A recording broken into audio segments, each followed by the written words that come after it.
Hello, welcome, and thank you everyone for coming. I'm here, my name's Rebecca Ivers, as Joel said. I'm the Director of the Injury Division at the George Institute for Global Health, and I'm also the current President of the Australian Injury Prevention Network. So I'm an injury prevention researcher, and I also like to think of myself as an injury advocate. What I'm going to do is talk to you about application of injury prevention strategies and how they can be applied to gun violence. I'm not someone who's done a lot of work in gun violence, but I'm going to talk to you about application of injury prevention and give you some examples from road safety to see how we might then apply, and how it has been very successfully applied in Australia, to the issue of gun control.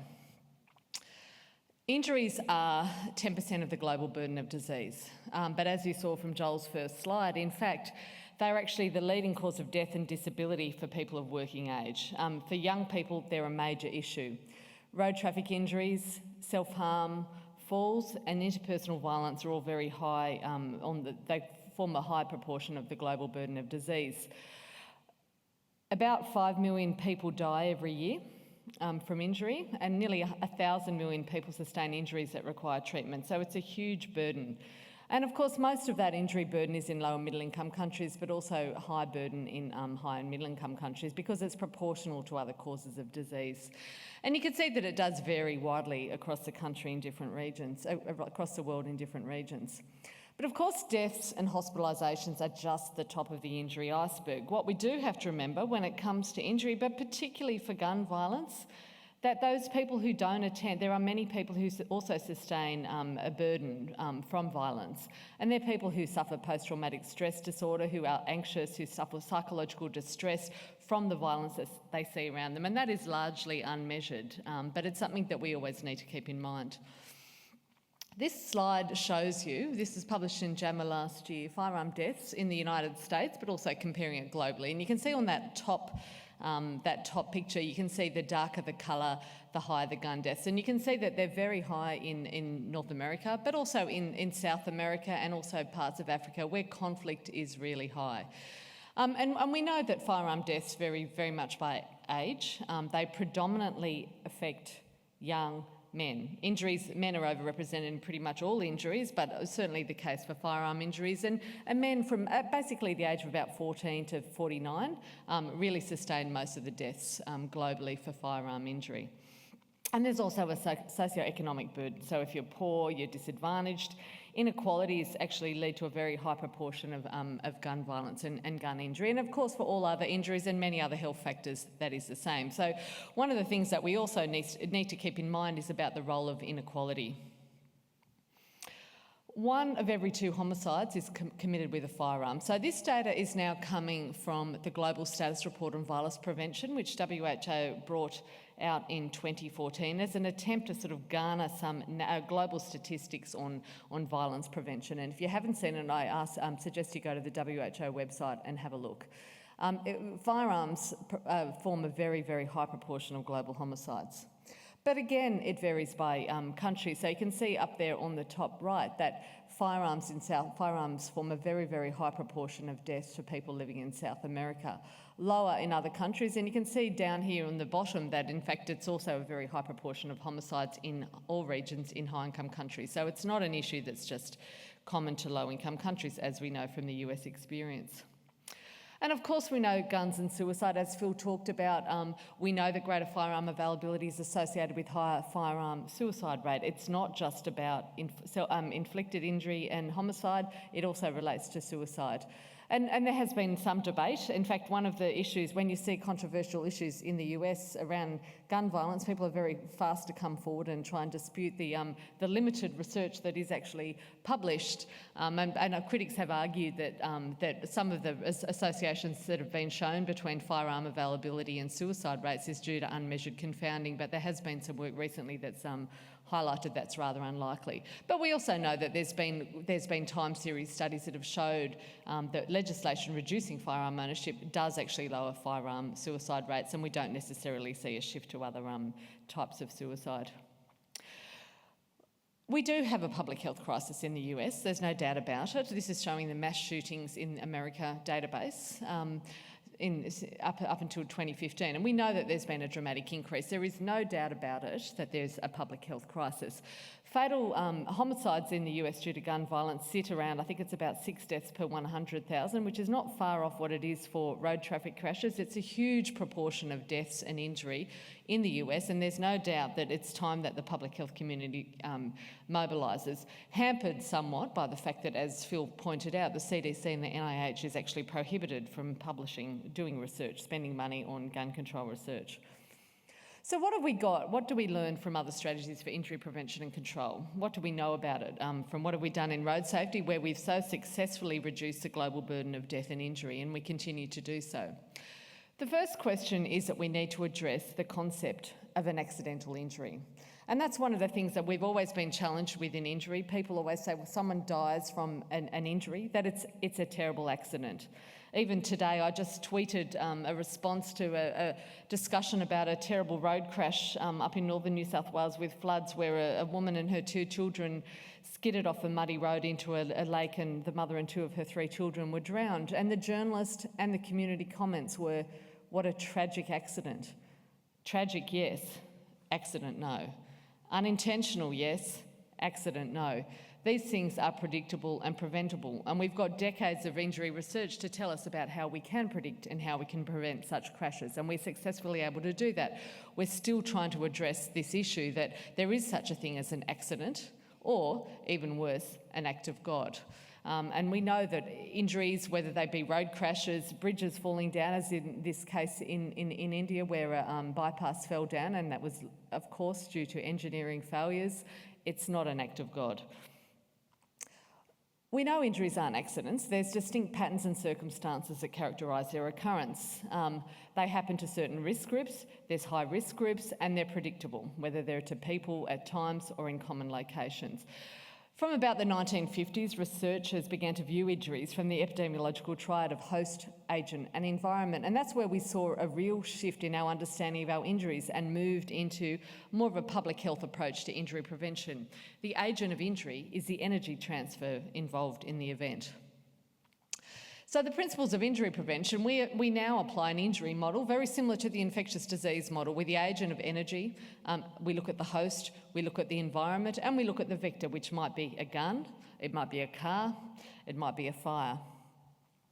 We also then try and address those factors. We have human factors, the physical, sociocultural environment, and energy and its channels. And many of you will have heard the 3 E's: engineering and technology, education and behaviour change, legislation and enforcement. And we hold those 3 E's as some of the central core of some of the prevention work that we do in injury, as they address those 3 factors.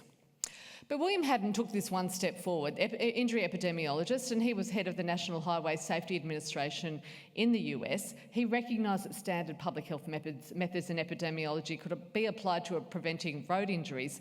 What he did was he identified the temporal sequence of a road crash and looked at this sequence from an epidemiological perspective, so allowing us to identify opportunities for prevention at each stage. So this is an example of the Haddon matrix, and this is where we apply we look at human, vehicle equipment, so the engineering side, the physical environment, and also the socio and economic environment. But we are able to then look at what are the factors where we can intervene pre-crash, during the crash, and post-crash. And you can see in each of those cells, we identify different opportunities for intervention. And by doing that, we very successfully managed to we've been able to apply these globally in terms of preventing deaths on the roads very successfully. Rich countries have reduced road traffic deaths. We're still struggling with low-income countries to a large degree, but you can see that from the US, Canada, Australia, Sweden and France, there's been a really significant decline in road deaths per 100,000 since the 1970s, from a high of 25 deaths per 100,000 down to as low as less than 5. In Australia, it's less than 5 deaths per 100,000. Number of reasons why. Legislation, at a range of different times: seatbelts, random breath testing, speed cameras, helmets, the use of mass media advertising campaign, booze buses and low speeds on residential streets. But of course this has also been applied at the same time that we've had technological advances in cars, in road building, better intersection design, better focus, better understanding of the use of mass media campaigns. We've also had significant global efforts. In 2004, WHO published the World Report on Road Safety, and there's been huge global efforts since then. The UN set up the United Nations Road Safety Collaboration that's produced and disseminated good practice guides, and there's been a whole range of different good practice guides which have been widely disseminated. We're in the middle of the global decade of road safety. And then global status reports have been published in 2009, 13 and 15, and work is on the 2017 one now, which actually measures progress on the key points of legislation. And this is particularly focused on low-income countries. And this is where the new Global Status Report for Violence has been modelled on, because it's been so successful. But of course, there's also been tremendous work from governments. This has not just been a global effort. Governments in Australia, in the US, in Canada and Europe, high-income countries have mobilised and had national road safety strategies, invested in research and development, in behavioural factors on roads and in cars, and on advocacy. And so together there's been, this tremendous shift, and it continues. But there's also been tremendous investment from governments, but also multilateral agencies like World Bank spent a huge amount of money investing in road safety, and other big donors like Bloomberg, the FIA Foundation, the Global Road Safety Partnership, a number of large donors pouring money into advocacy and prevention and actually practical work on the ground that we don't see in gun control. There have been some really successful examples too. I'm just going to give the example of helmet legislation in Vietnam in 2007. Helmet legislation was introduced and the helmet wearing rate for motorcycle helmets increased overnight from 40% to 90%. And there's been estimates that it saved 1,500 lives and many, many injuries prevented in the first 12 months. Really successful. Not so straightforward though. The context of law change in Vietnam, it's really important to understand. There was a law introduced in 2001 for helmet use on certain roads. It wasn't enforced. There weren't massive public education campaigns, really quite ineffective. We know there's no point in having legislation if you don't have the backing up of enforcement and education. Most of the crashes in Vietnam are due to motorcycle crashes, and most of them are due to head trauma. It was very clear that a motorcycle helmet law was likely to be effective. There was also information about rapid increases in motorcycle use. So the government had done surveys. The Vietnam government did a major national injury survey in 2000. There was good data collection, and so there was good information around about deaths, injuries, motorcycle use. There was huge lobbying of government from the Global Road Safety Partnership, the Asia Injury Prevention Foundation and WHO. So there were external agencies in Vietnam lobbying the government and working with the government on thinking about ways in which it could be addressed. There was also a situational analysis on helmet standards to understand what were the helmet standards that were going to be suitable for Vietnam. As a tropical country, tropical helmets were going to be more appropriate. There was certain resistance to actually people wearing the big, heavy, full-faced helmets. So they did work on that. And then there were workshops with NGOs and the National Traffic Safety Committee to develop a helmet action plan to increase and regulate use. So that was behind the success of the helmet legislation, a huge amount of action. So what's the application to gun violence? Well, here's an example of a Haddon matrix. I don't know if you can see the writing up there, but this is from the US, and it is slightly salutary when you look at this, because this is a Haddon matrix applied to the problem of violence with guns at school, and this was the only example of the Haddon matrix that I could actually find in the injury literature. As Joel said, there is very, very little on guns in the public health literature. So applying the pre-event. So this is about the problem of violence with guns at school. Now, this is assuming that guns are allowed at school. And so, of course, the first thing that I look at is we look up at the social environment, adopt policies of notification of authorities when a student is suspect of carrying a gun, to forbid everyone to carry a gun at school. Well, of course, the first thing that we would say is, well, we should have national policies to say that no one is allowed to have a gun at school and we solve the whole problem. We don't need to have the whole rest of the matrix. But you think about applying this kind of Haddon matrix to gun control and start thinking about overall applying to the problem of violence with guns at a community level, you start seeing how you might apply some of the action. The next step, though, is a three-dimensional Haddon matrix, and this is probably far more useful when it comes to gun control, because what this does is it allows to look at the pre-event, event, post-event by the host, the agent, the physical environment and the social environment, but it forces us to then consider all the other criteria which we know are going to be critical. Feasibility of implementing legislation, preferences, stigmatisation, equity, and freedom. Now, freedom is one of those things when it comes to gun violence in the US that's a really important issue. That is the one thing that people grapple with. Freedom to be able to carry a gun, freedom to be able to protect yourself. Trying to deal with that aspect of it is critically important. And of course, cost effectiveness of putting in place legislation, looking at the cost of actually reducing gun-related health issues, and of course effectiveness. So actually looking at a matrix like this is likely to be more effective and gives you opportunities to think about where you might intervene. What are the learnings? Well, of course the learnings are, we know, evidence is not always enough. We know we need to have an underlying legislative framework. We know we need government agencies. We need strong political leadership. And that was really obvious from Australia, that the community came to a certain level. We had a major event. We capitalised on that. And then John Howard stepped in and showed incredibly strong and brave political leadership. There were many, many different factors that contributed to it. Early in the electoral cycle, huge community outrage, and motivated by also community advocacy. What we are missing, though, are the NGOs and the international donors in the gun control space, and that's certainly something that we see an absence of, and we could see some greater investment.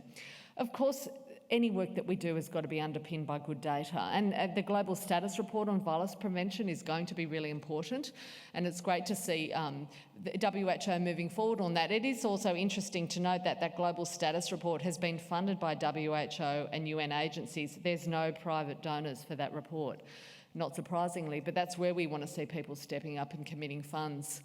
But importantly, we have a need to research and understand the social context, understanding the social context in which gun violence emerges, from the violence of South America, from inequality, looking at inequality between the rich and the poor, the social determinants of health. This is critical, and that's one of those things that we do need to do more research about. So in summary, I think injury prevention models show us how we can succeed. They offer a systems approach that can be, and has been in fact in Australia, applied to prevention and management of gun violence very successfully. But of course there's a critical need for global leadership for both driving and supporting local events. Public health professionals and researchers do need to get involved. There is an absolute dearth of injury and public health people in Australia that are involved in gun violence, and this is probably the time for us to step up, where we see rising numbers of guns in Australia, but certainly a major public health crisis in the US, in our neighbouring regions, and in South America. Thank you.